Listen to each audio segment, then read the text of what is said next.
بسم اللہ الرحمن الرحیم، السلام علیکم، welcome to Sims kitchen lifestyle. اور آج میں بہت عرصے کے بعد آپ سے ملاقات کر رہی ہوں۔ جی جناب، تو آپ یہ جو میری تیاریاں دیکھ رہے ہیں، لاسٹ ٹائم میں نے آپ کو کہا تھا کہ میں آپ کو ایک اچھی سی نیوز سناؤں گی، تو وہ نیوز یہ تھی کہ میں جناب اپنے ہسبینڈ کے ساتھ گئی تھی عمرہ ادا کرنے۔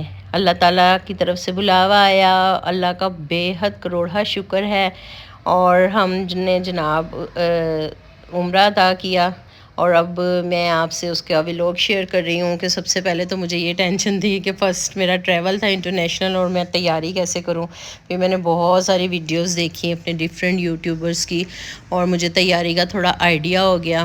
تو اب آپ دیکھ رہے ہیں کہ میں نے کیسے سارا اپنا بیگ پریپیئر کیا، کپڑے ضرورت کی، اسکارف، چھوٹے ٹاولز اور احرام اور اس طرح کی چیزیں، میں نے ایک بڑا بیگ ریڈی کیا۔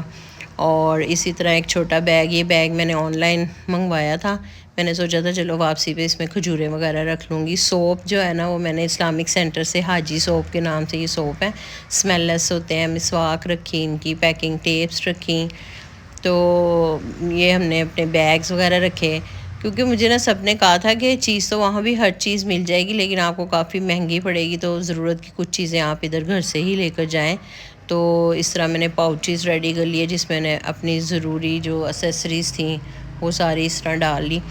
تو آپ یقین کریں کہ یہ تیاری کرتے وقت اور یہ سب مجھے خواب سا لگ رہا تھا کہ اللہ تعالیٰ نے مجھ پہ ایسا کرم کر دیا کہ اپنا گھر مجھے بلا رہے ہیں۔ ایک ویک کے اندر اندر یہ سارا کچھ ہوا، اور میں جب تک سمجھیں کہ پلین میں نہیں نہ بیٹھ گئی، مجھے یقین نہیں آ رہا تھا کہ میں جا رہی ہوں۔ تو میری بڑی دلی خواہش تھی کہ میں اللہ تعالیٰ مجھے بھی اپنے گھر بلائے۔ جب میں دوسروں سے سنتی تھی یہ واقعات، وہاں کے وہ باتیں، تو میں سوچتی تھی کہ کیا واقعی ایسا ہوگا۔ اور جناب یہ میری تیاری ہو گئی ڈن۔ چپلیں میں نے دو رکھ لی تھیں، کیونکہ سنا تھا وہاں چپلیں بھی گم ہو جاتی ہیں، اور ایسا ایکسپیرینس بھی ہوا۔ میرے ہسبینڈ کی تو ایک چپل گھوم گئی تھی، تو ہم نے کہا چلو کوئی بات نہیں، ہم اسی لیے ایکسٹرا چپلیں رکھ گئے تھے۔ اور یہ بھی میں نے ایک اور کیری بیگ جو ہے نا وہ ریڈی کر لیا تھا۔ تو تیاری ہماری فٹافٹ سے ہو گئی، اور پھر ہم جناب ایئرپورٹ کے لیے نکل پڑے۔ اور ہماری فلائٹ کا جو ٹائم تھا وہ ایک دن پہلے میں چینج ہو گیا، اور ہمیں ارلی مارننگ جانا پڑا۔ پہلا ہمارا ٹائم تھا آفٹرنون کا، پھر ہمارا 8 بجے مارننگ کا ٹائم آ گیا۔ تو ایئرپورٹ پر گئے، اور سب بچے ہمیں جو ہے نا وہ سی آف کرنے کے لیے ہمارے ساتھ آئے ہوئے تھے۔ زندگی میں پہلی دفعہ بچوں سے اتنے دن کے لیے علیحدہ ہو رہی تھی، لیکن وہاں جانے کی اتنی ایکسائٹمنٹ تھی کہ کچھ عجیب سی ملی جلی کیفیات تھیں۔ پھر پلین کا ٹریول بڑا اچھا ایکسپیرینس رہا۔ سعودی ایئر لائن سے ہم لوگ گئے تھے، اور یہ میری جو سیٹ ہے اس کے سامنے جو LCD لگی ہوئی، اس پہ میں ساری اس کی ہائٹ چیک کرتی جا رہی تھی کہ اب جو پلین ہے وہ کتنی بلندی پہ ہے۔ اور کھڑکی والی سائڈ پہ میں بیٹھی ہوئی تھی، اور وہاں سے ماشاءاللہ سے جب نیچے کے نظارے کرو نا، تو اللہ کی قدرت اور اللہ کی شان ہے، کوئی سائنس نہیں ہے، صرف اللہ کی قدرت ہے کہ ہم اتنی بلندی پہ ٹریول کرتے ہیں، اور نہ ہم زمین میں ہوتے ہیں نہ آسمان میں، ہم درمیان میں ہی ہوتے ہیں۔ یہ صرف اور صرف اللہ کی شان ہے، اس کی قدرت ہے، اور اس کے کھلے معجزے ہیں جو وہ اپنے بندوں کو دکھاتا ہے، اور چاہتا ہے کہ اس کے بندے جو ہے نا وہ فلاح کی طرف آئیں، بھلائی کی طرف آئیں۔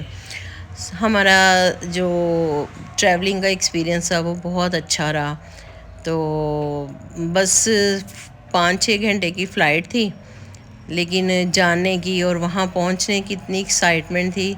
یہ ونڈو سے میں آپ کو تھوڑے چھوٹے ویوز دکھانے کی کوشش کر رہی ہوں کہ نیچے جہاز میں بیٹھ کے نیچے کا جو دنیا ہے وہ کیسی لگتی ہے۔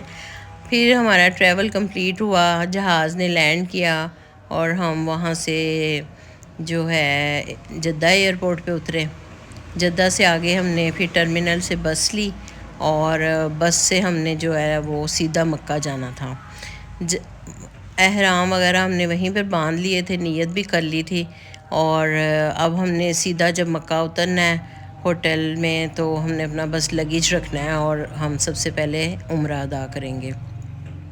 بس کا ٹریول بھی جو ہے وہ تقریباً 6 سے 7 گھنٹے کا ٹریول تھا، لیکن میں آپ کو بتا رہی ہوں کہ ایکسائٹمنٹ اتنی تھی کہ سارا دن ٹریول میں گزر گیا، مگر پھر بھی ایسے لگ رہا تھا کہ تھکن کا احساس نہیں ہے۔ بس ایک لگن تھی کہ اللہ تعالیٰ کے حضور ہم نے پیش ہونا ہے، اللہ کا ہم نے گھر دیکھنا ہے، اور اس ایکسائٹمنٹ میں جو ہے نا وہ سارا دن کا جو ٹریول کا تھکان تھی نا وہ سمجھیں کہ بالکل بھی نہیں ہوئی. ورنہ میں تو 2-2.5 گھنٹے بھی ٹریول کر لوں نا تو مجھے تو لگے گا جیسے پتہ نہیں اکتاہٹ ہو گئی ہے. مجھے بڑی کوفت ہوتی ہے ٹریولنگ سے. اور میرے ہسبینڈ اتنے ہی ٹریولنگ کے شوقین ہیں. آپ ان کے بلاگز دیکھتے رہتے ہیں کہ کہاں کہاں نہیں انہوں نے ٹریولنگ کی ہوئی ہے.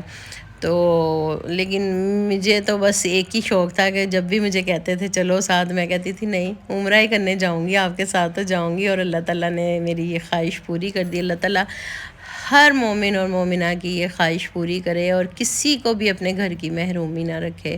ہر ایک زندگی میں ایک دفعہ ضرور اللہ تعالیٰ کا گھر دیکھے. آمین. اور یہ جناب ہم حرم پہنچ گئے ہیں اور یہاں پر اب جو ہے نا جتنے ویڈیوز کے کلپس ہیں نا یہ سارے کے سارے میرے ہسبینڈ نے، کیونکہ آپ سب کو پتہ ہے کہ ان کو ولاگنگ کا بہت شوق ہے، آپ ان کی ویڈیوز دیکھتے ہی رہتے ہیں. تو ماشاءاللہ سے جب ہم نے پہلا اپنا عمرہ ادا کیا، خانہ کعبہ پہ پہلی نظر پڑی، بس میں آپ سے نا وہ فیلنگس شیئر ہی نہیں کر سکتی، ان کو بیان ہی نہیں کر سکتی. یہ سب جب آپ خود ایکسپیرینس کریں گے نا تو ہی آپ کو اندازہ ہوگا اس کا. اللہ تعالیٰ کے گھر کو دیکھنا، اپنے آپ کو وہاں لائیو محسوس کرنا، کہاں یہ نظارے یہ سب کچھ آپ نے ویڈیوز میں اور ٹی وی میں دیکھا ہوتا ہے اور کہاں آپ وہ سب کچھ جب لائیو دیکھتے ہیں. پھر صفا مروہ، جی یہ جگہ صفا مروہ کی ہے. یہاں پہ جو گرین لائٹس لگی ہوتی ہیں وہاں پر جو مرد حاجی لوگ ہیں وہ ذرا تھوڑا تیز چلتے ہیں، لیکن عورتوں کے لیے ایسا کوئی حکم نہیں ہے. اللہ تعالیٰ نے اتنی آسانیاں رکھی ہوئی ہیں کہ ہم لوگوں نے تو اپنی زندگی کو خود مشکل بنایا ہوا ہے. تو یہاں پر صفا مروہ کے جو 7 چکر جو حضرت حاجرہ کے ساتھ منسوب کیے جاتے ہیں کہ انہوں نے اپنے بچے کے لیے پانی کی تلاش میں 7 چکر لگائے تھے، تو اللہ کو ان کا وہ عمل اتنا محبوب لگا کہ اللہ نے اس کو ایک رکن بنایا اور جس کی ہم تقلید کرتے ہیں. اور آب زمزم جب بچے کی ایڑیاں جو ہیں وہ ادھر پتھر والی جگہوں پہ نکلی، اور آب زمزم میں کہتی ہوں کوئی میریکل، واقعی میریکل واٹر ہے، اتنا اس کے اندر تاثیر ہے. آپ یقین کریں 2 کھجوریں کھا کے آپ چھوٹا گلاس ایک آب زمزم کا پیتے ہیں نا، ایسے لگتا ہے جیسے آپ نے دنیا کی نعمتیں کھا لی ہیں اور بالکل آپ کی طبیعت سیر ہو جاتی ہے. والدین دیکھیں، فادرز تو مجھے اتنے گریٹ لگے، چھوٹے چھوٹے بچوں کو گود میں اٹھا کے جب وہ مناسک عمرہ ادا کر رہے تھے. میں کہتی ہوں ماں باپ کا واقعی کوئی نعم البدل نہیں ہے، یہ صرف ماں باپ ہی ہیں جو اولاد کے لیے اتنی مشقت اور اتنا ہی سب کچھ کرتے ہیں. اللہ تعالیٰ نے ماشاءاللہ سے اتنا اچھا اور اتنا مبارک سب کچھ کیا ہے کہ میں اسے لفظوں میں ایکسپلین ہی نہیں کر سکتی. نیکسٹ پارٹ میں آپ سے نیکسٹ ویڈیو میں شیئر کروں گی. تب تک دیں اجازت، دعا میں رکھیں یاد. اللہ حافظ.